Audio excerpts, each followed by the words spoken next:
अगर आप हमारे चैनल पे नए हैं तो चैनल को सब्सक्राइब करो और बेल आइकन को प्रेस करो ताकि हमारी स्टडी से रिलेटेड वीडियो आप तक जल्द से जल्द पहुंचे। हेलो दोस्तों, आप सभी को नमस्कार। मैं प्रियंका यादव स्वागत करती हूँ अपना इस यूट्यूब चैनल पे जिसका क्या नाम है प्रियंका यादव यूपीपीएस। स्टूडेंट्स, आज फिर मैं एक बार आपके सामने आ गई हूँ क्लास लेकर के। अगली सीरीज जो कौन सी है आपकी 13। कौन सी है 13।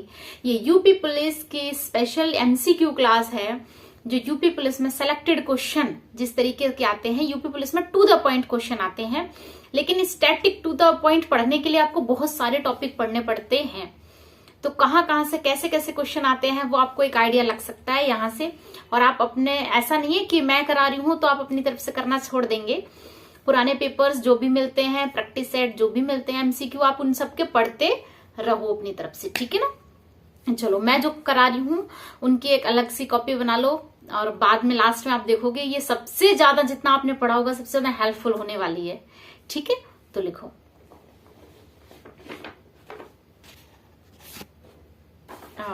लिखो कुछ चीज लिखवा रही हूं, आप समझ जाएंगे क्या है वो। जरा लिखो पीटी ऊषा। क्या लिखोगे? पीटी ऊषा। इधर लिखो उड़न परी। समझ गए ना क्या लिखवा रही हूँ? 3-4 नाम लिखवा रही हूँ, फटाफट लिख लो। पीटी ऊषा, उड़न परी लिखो। मिल्खा सिंह, फ्लाइंग सिख। क्या बोलोगे? फ्लाइंग सिख। उसके बाद लिखो हरभजन सिंह, टर्मिनेटर। क्या लिखोगे? Terminator. Sourav Ganguly, Bengal tiger. Sourav Ganguly, Bengal tiger. अगला लिखो मैरी कॉम, सुपर मॉम, ठीक है, सुपर मॉम। और शोएब अख्तर का नहीं, चलो लिख लो शोएब अख्तर का रावलपिंडी एक्सप्रेस। क्या लिखोगे? रावलपिंडी एक्सप्रेस। अगला लिखो मेजर ध्यानचंद का हॉकी के जादूगर। ये सब खिलाड़ी हैं, ये इनका निक नेम है, ठीक है। क्लियर हो गया होगा, ज्यादा नहीं है, 5-6 हैं। अभी अभी याद करके आप सुना दोगे, मुझे पता है। Harbhajan Singh, Leander Paes. Sourav Ganguly, Bengal tiger. Rahul Dravid, the wall, ठीक है। Leander Paes, pocket dynamo. Leander Paes, pocket dynamo, ठीक है। मेजर ध्यानचंद, हॉकी के जादूगर। मिल्खा सिंह, फ्लाइंग सिख। और माइकल फिलिप्स। माइकल फिलिप्स का किसने नाम नहीं सुना? अच्छा, हो सकता है किसी ने सच में ही ना सुना हो, तो एक बार उनके बारे में जरूर पढ़ना। उनके पास कितने मेडल हैं, वो कितने मेहनती इंसान हैं। जरूर उनके बारे में यूट्यूब पे देखना, कहीं से भी पढ़ना, आपको जहां से भी माइकल फिलिप्स के बारे में पढ़ने को मिले, ठीक है। ये इनका नाम क्या है? फ्लाइंग फिश, ठीक है। वो सच में एक फिश है, ये समझ लो। पीटी ऊषा, उड़न परी। शोएब अख्तर, रावलपिंडी एक्सप्रेस। पेले, ब्लैक पर्ल। पेले, ब्लैक पर्ल, ठीक है। इयान थोपे, टारपीडो, ये रहने दो। मैरी कॉम का हो गया सुपर मॉम, ये ठीक है, ये आपने कर लिया। अगला लिखो आप, मैं क्या लिखवाने जा रही हूं? कुछ काम दे रही हूं जो तुम्हें करना है, मतलब इंपॉर्टेंट काम, ठीक है ना। मैं अपना कोई काम नहीं करा रही हूं, तुम्हारे लिए ही मैंने रखा था। लिखो तुम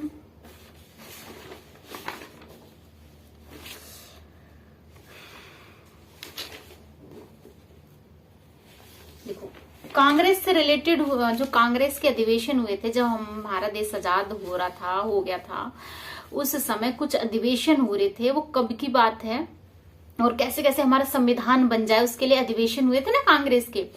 तो वहां से जो कॉमन क्वेश्चन बन सकते हैं, जो कॉमन हम सोच सकते हैं, जो यूपी पुलिस में क्वेश्चन डाले जा सकते हैं, उस हिसाब के लिखो। आपको पता है जब स्टैब्लिश्ड हुई है तो स्टैब्लिश्ड के समय एओ ह्यूम नाम आपको याद है, ये तो सबको याद होगा। अब पहला लिखो एओ ह्यूम, तो वो थे जिन्होंने स्टैब्लिश्ड किया है, ठीक है। अब उसके जो पहले अध्यक्ष थे वो कोई और थे, वो कौन थे? डब्ल्यूसी बनर्जी। तो आप स्टैब्लिश्ड करके लिख लेंगे, स्टैब्लिश्ड मतलब स्थापित, स्थापना, एओ ह्यूम कर देंगे। उसका जो फर्स्ट अध्यक्ष है वो डब्ल्यूसी बनर्जी, लिख लो, लिख लिया। उसके आगे लिखो फर्स्ट मुस्लिम अध्यक्ष बदरुद्दीन तैयब जी। फर्स्ट मुस्लिम अध्यक्ष बदरुद्दीन तैयब जी। अगले बार लिखो फर्स्ट अंग्रेज अध्यक्ष। फर्स्ट अंग्रेज अध्यक्ष लिखो जॉर्ज यूल। जॉर्ज यूल लिख लिया। अगला first lady Annie Besant. First lady Annie Besant. First Indian lady अध्यक्ष जो थी, फर्स्ट इंडियन लेडी हेड जो है वो कौन है? सरोजनी नायडू। फर्स्ट अधिवेशन जो गांव में हुआ, आपको पता है फैजपुर में हुआ था। फर्स्ट अधिवेशन में जो खाकी पहनना अनिवार्य हुआ वो था गुवाहाटी वाला अधिवेशन। अच्छा, कायदे आजम किसे कहते हैं ये आप कमेंट बॉक्स में लिख के दिखाएंगे। कायदे लिखो, मैं कुछ बता रही हूं वो आप लिखो। भारत के प्रधान सचिव, प्रधानमंत्री के प्रधान सचिव, ठीक है, प्रधानमंत्री के प्रधान सचिव, आगे डैश लगाओ, ठीक है। ये आपको सर्च करके नाम लिखने हैं, कौन इस समय है, उसके आगे एक थोड़ी सी और जगह छोड़ देंगे। मान लो कल को वो चेंज हो जाते हैं तो आप उसको कट करके वहां पे दूसरा नाम लिख लेंगे, ठीक है। इसलिए आपको करंट अफेयर पढ़नी पड़ती है कि क्या चेंज हो रहा है, या जो भी चेंज होंगे मैं बता दूंगी। शायद पीके मिश्रा थे, अब पता नहीं कौन है।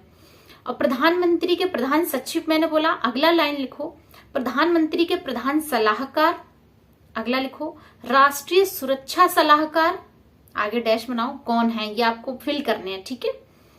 राष्ट्रीय अल्पसंख्यक आयोग अध्यक्ष कौन है, ठीक है। 4 संघ लोक सेवा आयोग, वो कौन है वो आपको लिखना है। राष्ट्रीय अनुसूचित जाति आयोग, राष्ट्रीय अनुसूचित जाति आयोग, राष्ट्रीय अनुसूचित जनजाति आयोग, अन्य पिछड़ा वर्ग आयोग, भारतीय दूरसंचार नियामक प्राधिकरण, जो तुम बोलते हो ना TRAI, वही, ठीक है। ये इतने लोग कौन कौन है, मैंने ज्यादा नहीं 5-6 बताए हैं। प्रधानमंत्री के प्रधान सचिव, प्रधान सलाहकार, राष्ट्रीय सुरक्षा सलाहकार, मुख्य आर्थिक सलाहकार, और राष्ट्रीय अल्पसंख्यक आयोग अध्यक्ष, संघ लोक सेवा आयोग अध्यक्ष कौन है, और राष्ट्रीय अनुसूचित जाति, राष्ट्रीय अनुसूचित जनजाति आयोग, राष्ट्रीय पिछड़ा वर्ग आयोग कौन है, और दूरसंचार नियामक प्राधिकरण कौन है। ये 5-6 आप लिख के मुझे बताओगे, ठीक है। अभी और लिख सकते हो। तो लिखो, 4 लाइनें हैं, थोड़ी सी बड़ी, लिखो कोंकण तट, क्या लिखोगे? कोंकण तट पश्चिमी घाट की उत्तरी भाग में है, मतलब दमन से गोवा तक का सफर जो है वो क्या है? कोंकण तट। अच्छा, 4 तट लिखवाती हूँ, चारों के बारे में आप पढ़ना है। कोंकण तट, मालाबार तट, उत्तरी सरकार और कोरोमंडल, ठीक है। मैं आप लिखो मत, मतलब सुन लो, ये वाला सुन लो। कोंकण तट जो है पश्चिमी घाट के उत्तरी भाग में, दमन से गोवा तक। मालाबार तट मंगलुरु से कन्याकुमारी। उत्तरी सरकार तट पूर्वी तट के उत्तरी भाग में आंध्र प्रदेश में कृष्णा नदी से गोदावरी तक। और कोरोमंडल पूर्वी तट के दक्षिणी भाग में है, आंध्र प्रदेश और तमिलनाडु के आसपास का है। ये चारों तटों के बारे में अगर आपको किसी भी बुक से या कहीं से भी पढ़ने को मिले, आप जरूर पढ़ के रखना, ठीक है। चलो आज के लिए बस इतना ही। कुछ द्वीप का नाम बदला था, वो शायद आपको याद है। जैसे रॉस द्वीप का नया नाम क्या है? तीनों के नाम लिख लो, चलो लिख ही लो। रॉस द्वीप का नाम क्या है? नेताजी सुभाष चंद्र बोस द्वीप, ठीक है। रॉस द्वीप का नाम क्या हो गया है? नेताजी सुभाष चंद्र बोस द्वीप। अगला, नील द्वीप का नया नाम हो गया शहीद द्वीप। और हैवलॉक द्वीप का नाम क्या हो गया? स्वराज द्वीप। हैवलॉक द्वीप का क्या नाम हो गया? स्वराज द्वीप। ये तीनों लिख लिए। तो आज आपको क्या क्या का होमवर्क मिला है? कोंकण, मालाबार, उत्तरी सरकार और कोरोमंडल तट को आपको पढ़ना है, ठीक है। ये चारों आपको पढ़ना है। और जो अध्यक्ष बताए थे होमवर्क वाले, संघ लोक सेवा, UPSC, ये सारे अध्यक्ष आपको लिख के मुझे करंट वाला बताना है। अगर आप लिख लो तो मुझे कमेंट बॉक्स में भी लिख के बता देना, okay. Have a nice day. Video को शेयर कर दें जरूर। और आपको पता है हमारा चैनल 13 मार्च को बना था, तो 13 मार्च तक मैं ज्यादा कुछ तो नहीं चाहती कि बहुत बड़ा मिलियंस, वो बाद की बात है। 13 मार्च तक कम से कम हमारे 10,000 सब्सक्राइबर हो जाएं, 10,000 प्लस हो जाएं। तो आप कोशिश करो तो जरूर हो जाएंगे। 10-15 दिन है, मतलब ज्यादा ही है अभी तो आई होप आप मेरी बात समझ गए। Okay, bye bye, have a nice day.